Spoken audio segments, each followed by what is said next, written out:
Hello everyone, welcome है आपका हमारे चैनल एसएससी बुक एसवी में। तो आज हम अपने एनटीपीसी एग्जाम्स के लिए रफ्तार सीरीज में देखने वाले हैं हिस्ट्री की पहली क्लास। और ये डे 7 है, 120 डेज में ये डे 7 है। आज हम अपनी हिस्ट्री की पहली क्लास स्टार्ट कर रहे हैं, जो कि टॉपिक है हमारा पाषाण युग, जिसे हम स्टोन एज के नाम से भी जानते हैं। तो चलिए अपनी वीडियो को स्टार्ट करते हैं।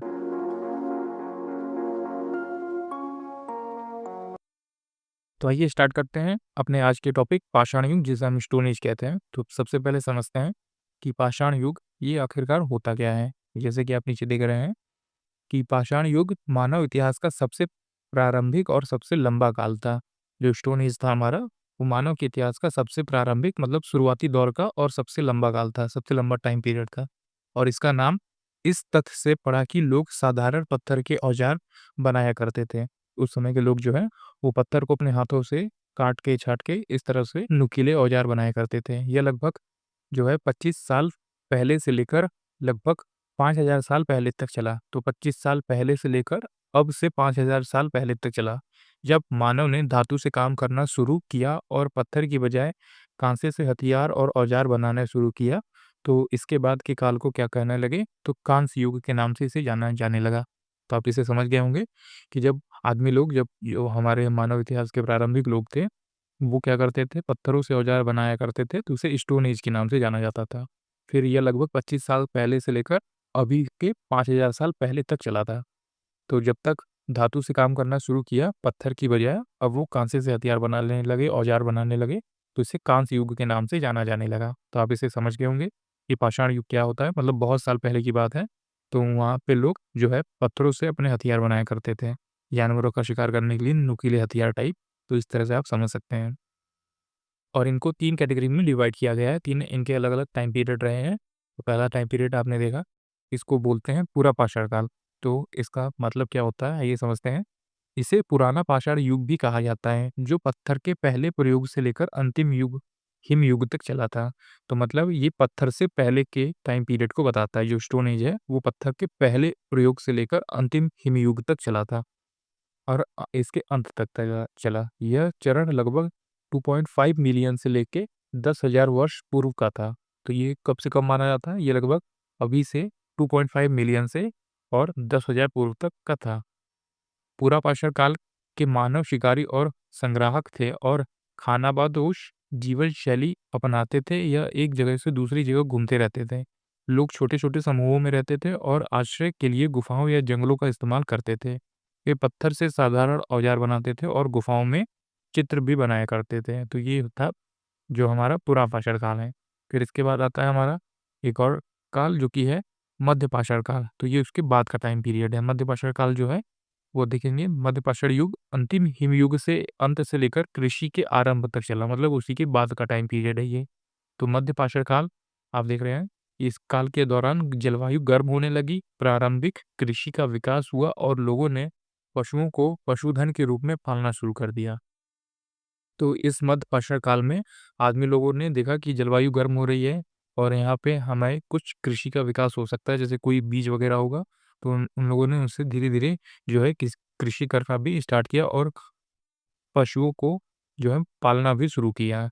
तो इस तरह से आप समझ सकते हैं, उस टाइम में जो भी प पशु रहे हों, तो उनको उन लोगों ने पालना शुरू किया।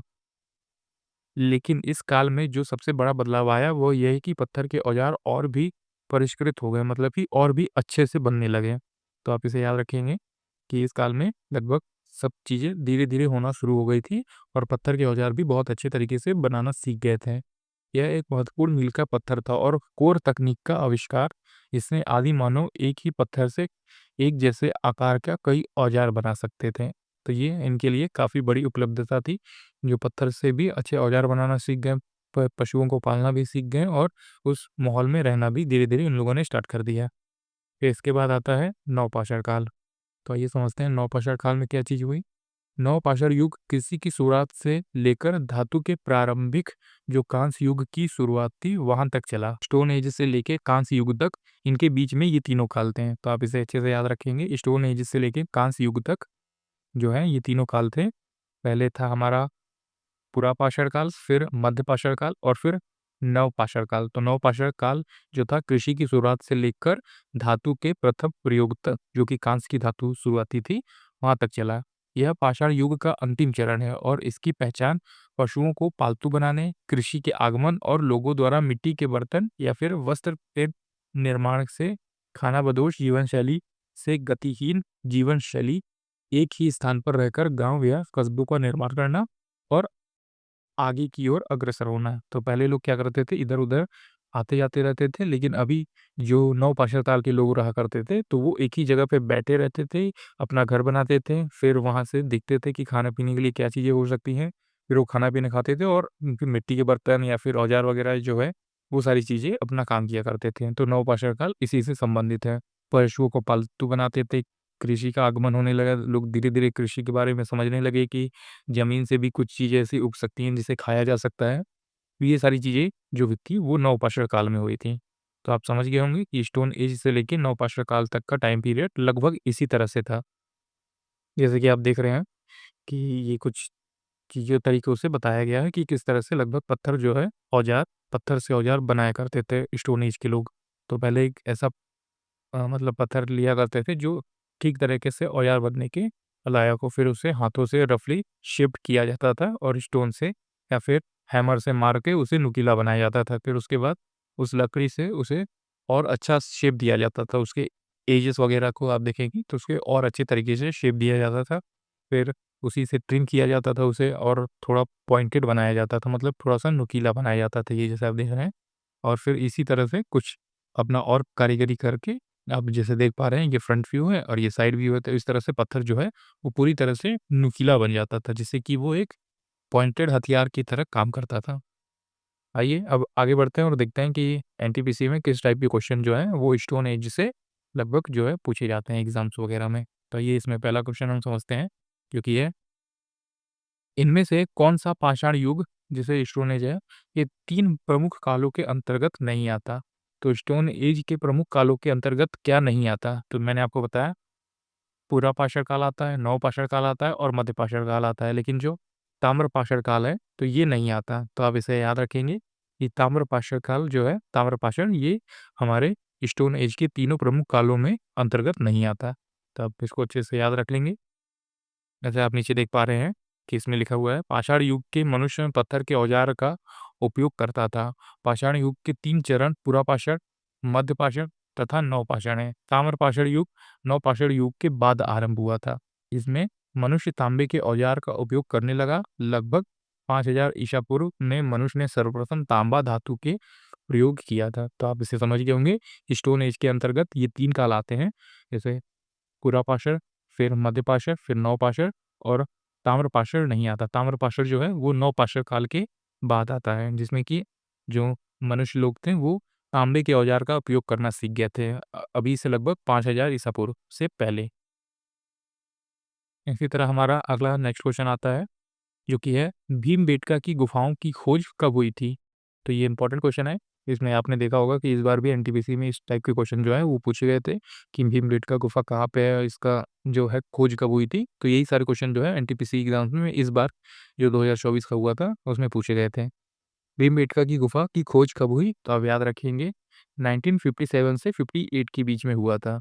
तो आप यानी याद रखा, ऑप्शन नंबर बी आपका राइट आंसर हो जाएगा। इसकी खोज हुई थी 1957 से लेके 1958 के बीच। तो भीमबेटका की गुफा भारत के मध्य प्रदेश के रायसेन जिले में स्थित है। तो ये भी इम्पोर्टेंट है आपके लिए, याद रखेंगे कि भीमबेटका की जो गुफाएं हैं वो मध्य प्रदेश के रायसेन जिले में स्थित है। यह गुफा चारों तरफ से विंध्य पर्वतमालाओं से घिरी हुई है। यह एक पुरापाषाणी गुफा आवास है नि जिसकी निरंतरता मध्य ऐतिहासिक काल तक रही है। इसकी खोज डॉक्टर विष्णु श्रीधर वाकड़क द्वारा 1957 से 58 के बीच में की गई थी। वर्ष 2003 में यूनेस्को ने इसे विश्व धरोहर स्थल घोषित कर दिया था। तो आप इसे याद रखेंगे, 1957 से 1958 के बीच में हुई थी और इसकी खोज किसने की थी? तो डॉक्टर विष्णु श्रीधर वाकणकर के द्वारा किया गया था और 57 से 58 के बीच में किया गया था और 2003 में इसे यूनेस्को ने विश्व धरोहर स्थल में भी शामिल कर लिया था। तो वेरी इंपॉर्टेंट क्वेश्चन है आपके लिए, आप इस पे स्टार मार्क कर सकते हैं। आगे बढ़ते हैं, अगला क्वेश्चन आता है, भीमबेटका के शैलाश्रय निम्नलिखित में से किसके लिए प्रसिद्ध है? तो भीमबेटका के शैलाश्रय निम्नलिखित में से किसके लिए प्रसिद्ध है? तो आपका राइट आंसर हो जाएगा भारतीय उपमहाद्वीप पर मानव जीवन के प्राचीनतम चिन्हों की वजह से। ये आपका राइट आंसर हो जाएगा कि भीमबेटका की शैलाश्रय जो है वो भीमबेटका ज़्यादातर क्यों फेमस है, तो भारतीय उपमहाद्वीप पर मानव जीवन के प्राचीनतम चिन्हों की वजह से। तो जैसे नीचे आप देख पा रहे हैं कि मध्य प्रदेश के विंध्य क्षेत्र में भोपाल के दक्षिण पूर्व में रायसेन जिले में अवस्थित जो भीमबेटका गुफा है उसमें मानव जीवन के प्राचीनतम चिन्हों के प्रमाण मिलते हैं। मतलब उनकी जो दीवारें हैं वहाँ के भीमबेटका की गुफा पे, वहाँ पे बहुत सारे चित्र बने हुए हैं जो बताते हैं कि उस टाइम के जो लोग रहा करते थे वो यहीं पे रहा करते थे।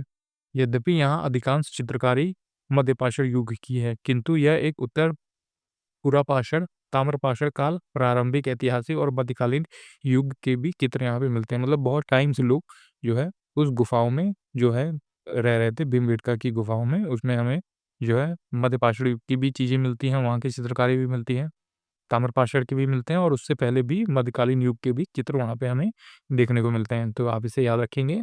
ये भीमबेटका क्यों फेमस है? क्योंकि वो भारतीय उपमहाद्वीप पर मानव जीवन के जो है प्राचीनतम चिन्ह वहाँ पे मिलते हैं। मतलब भारत में ऐसी जगह है कि यहाँ पे सचमुच में देख के ऐसा लगता है कि बहुत सारे लोग जो है वो यहाँ पे पहले रहा करते थे।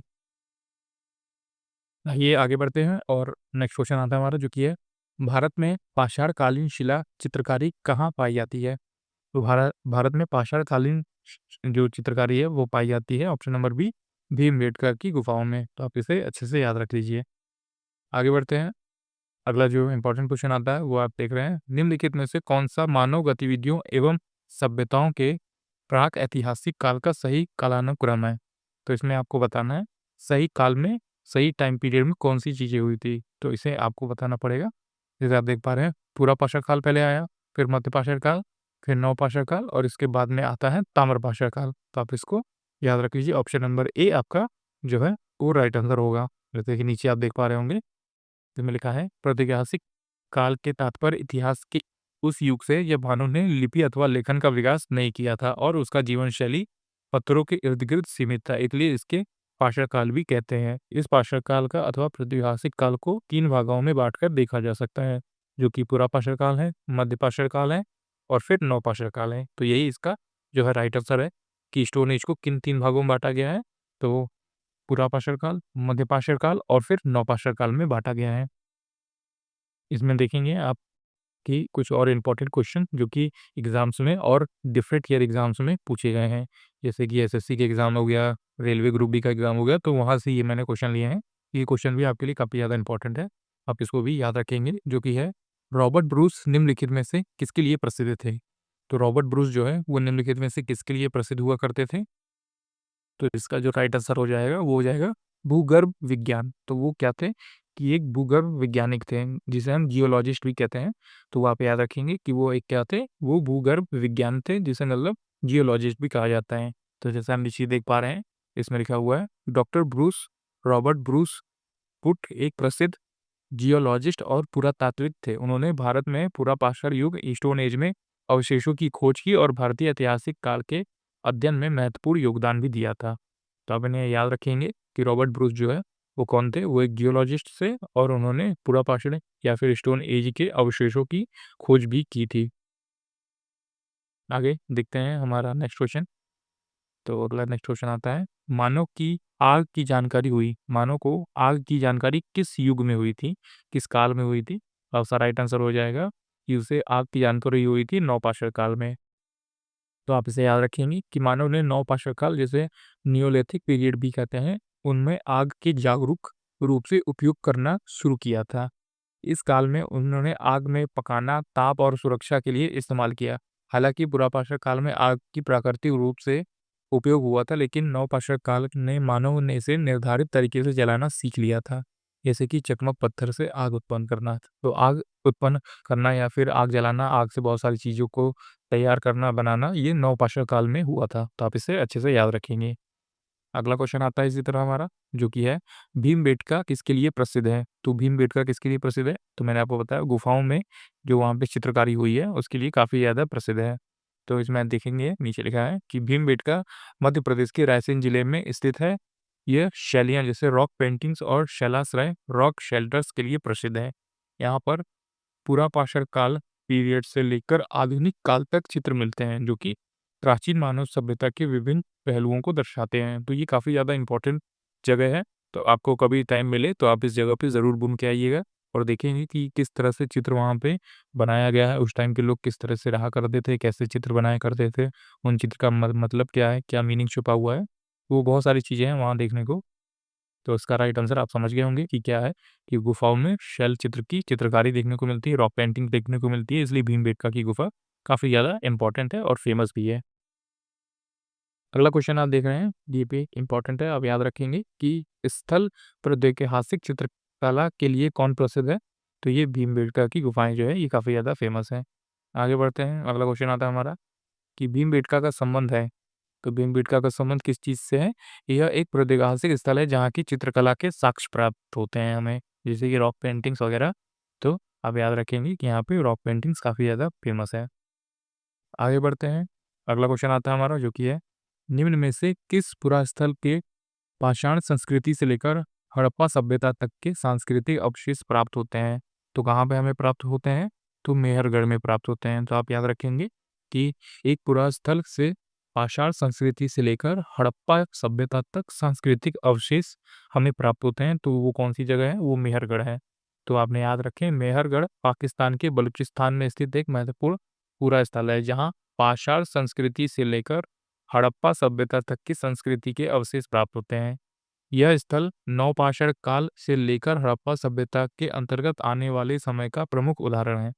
मेहरगढ़ में कृषि, पशुपालन और स्थायी बस्तियों के प्रमाण मिलते हैं, जो क्षेत्र के विकास और सभ्यता के ये महत्वपूर्ण साक्ष्य प्रदान करते हैं। तो मेहरगढ़ आप याद रखेंगे, इस समय पाकिस्तान के बलूचिस्तान में स्थित है। आगे आता है हमारा क्वेश्चन, निम्नलिखित स्थलों में किस एक की खुदाई प्रस्तर युग से हड़प्पा संस्कृति तक निरंतर हास्य और सांस्कृतिक विकास का प्रमाण देती है? तो ऐसी कौन सी जगह है जिसकी खुदाई करने पर हमें लगा कि ये हड़प्पा संस्कृति तक जो है निरंतर हास्य संस्कृति विकास का प्रमाण देती है? तो ये इसका राइट आंसर हो जाएगा मेहरगढ़। तो इसका राइट आंसर क्या हो जाएगा? मेहरगढ़, जो कि आप याद रखेंगे ये पाकिस्तान के बलूचिस्तान में है, जो स्टोन एज से लेकर हड़प्पा संस्कृति, इंडस वैली सिविलाइजेशन तक जो है हमें इसके सांस्कृतिक विकास और निरंतर हास्य का प्रमाण प्रदान करती है। आगे आता है हमारा इम्पोर्टेंट क्वेश्चन है ये भी, हड्डी से निर्मित आभूषण भारत के मध्यपाषाण काल के संदर्भ से प्राप्त होते हैं। तो कहाँ पे प्राप्त हुए हैं? तो ये प्राप्त हुए हैं महददा से। तो ये कहाँ से प्राप्त हुए हैं? महददा से। तो आप इसे याद रखेंगे कि मध्यपाषाण काल में हड्डी से निर्मित आभूषण, इन आभूषणों में हड्डी की मणियां और फूलों जैसी आकृतियां शामिल है, जो कि इस काल के लोगों की कला, संस्कृति और सौंदर्य बोध को दर्शाती है।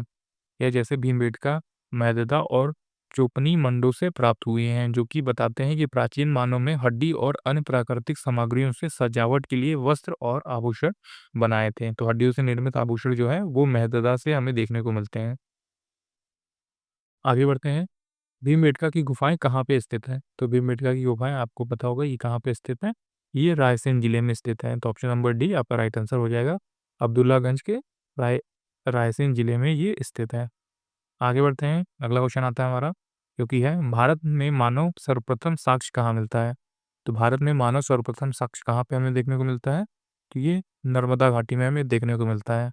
तो जैसे कि आप देख रहे हैं कि भारत में मानव में सर्वप्रथम साक्ष्य नर्मदा घाटी से प्राप्त हुए हैं। यहाँ शिवपुरी और हाथी मील जैसे स्थलों पर प्राचीन पाषाण उपकरण और हड्डियों के अवशेष मिले हैं, जो दर्शाते हैं कि मानव ने नर्मदा घाटी के लगभग 5 लाख साल पहले निवास करना शुरू किया था। इस क्षेत्र से प्राप्त उपकरण और जीवाश्म मानव प्रारंभिक जीवन के उपकरणों के बारे में महत्वपूर्ण जानकारी हमें देखने को मिलता है, प्रदान करते हैं।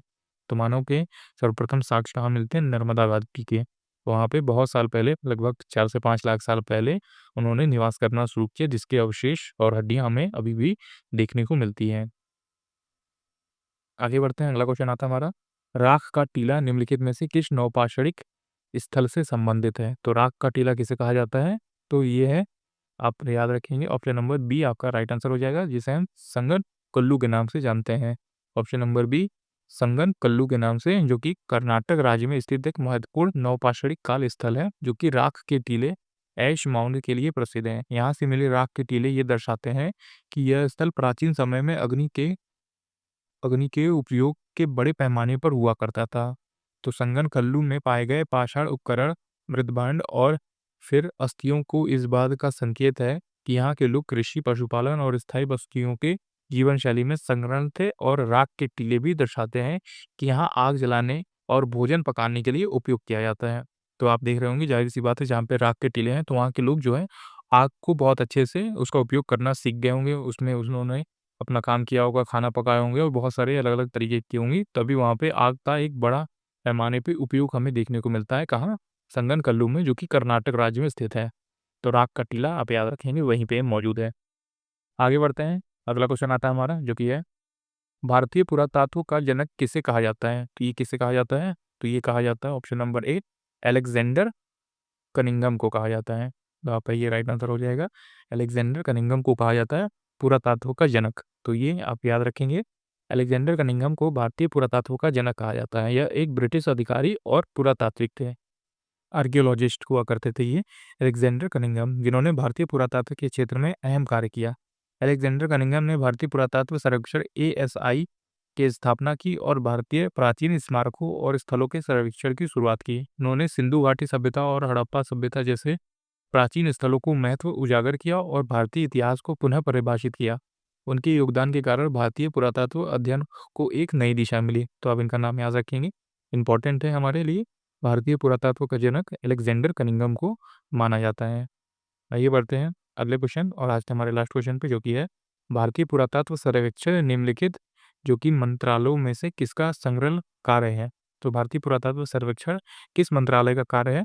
तो ये इसका राइट आंसर हो जाएगा सांस्कृतिक मंत्रालय। तो अब इनका right answer option number B याद रखिएगा कि भारतीय पुरातत्व सर्वेक्षण एशियाई सांस्कृतिक मंत्रालय के अंतर्गत आता है। यह मंत्रालय भारत की सांस्कृतिक धरोहर के संरक्षण, विकास और प्रचार प्रसार के लिए भी जिम्मेदार है। तो भारतीय पुरातत्व सर्वेक्षण ये किसके अंतर्गत होता है? तो संस्कृति मंत्रालय के अंतर्गत होता है, एएसआई। तो इसके अंतर्गत आपको देखने को मिलेगा कि पुरातात्विक सर्वेक्षण की खोज हो रही है, यहाँ पे खुदाई चल रही है, यहाँ पे इस तरह की हड्डियाँ प्राप्त हुई हैं, तो ये सांस्कृतिक मंत्रालय के अंतर्गत होता है। तो ये था दोस्तों आज का हमारा कंप्लीट वीडियो सेशन, जिसमें कि मैंने आपको बताया स्टोन एज पाषाण युग से किस टाइप के क्वेश्चन जो है आपके एग्जाम्स में पूछे जाएंगे या फिर पिछली बार पूछे गए थे। तो उम्मीद है आपको हमारी ये वीडियो पसंद आई होगी। अगर आपको हमारी वीडियो पसंद आई तो हमारी इस वीडियो को एक लाइक जो है आप ज़रूर कर सकते हैं।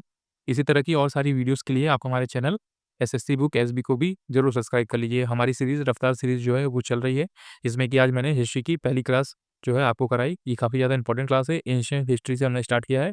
और भी इसके बाद क्लासेस आएँगी जो कि एशियन हिस्ट्री से ही रिलेटेड रहेंगी और कई सारे टॉपिक जो हैं वो इसमें बहुत लंबी हिस्ट्री है। तो आप हमारे साथ वीडियो में बने रहें, हमारे चैनल को सब्सक्राइब कर लीजिए। डेली हमारी वीडियोज़ आती हैं जो कि आपके एनटीपीसी एग्ज़ाम्स के लिए काफ़ी ज़्यादा इंपॉर्टेंट रहेगी। तो उम्मीद है आपको हमारी वीडियो पसंद आई होगी। तब तक पढ़ते रहिए और हमेशा अपने लक्ष्य की तरफ आगे बढ़ते रहिए।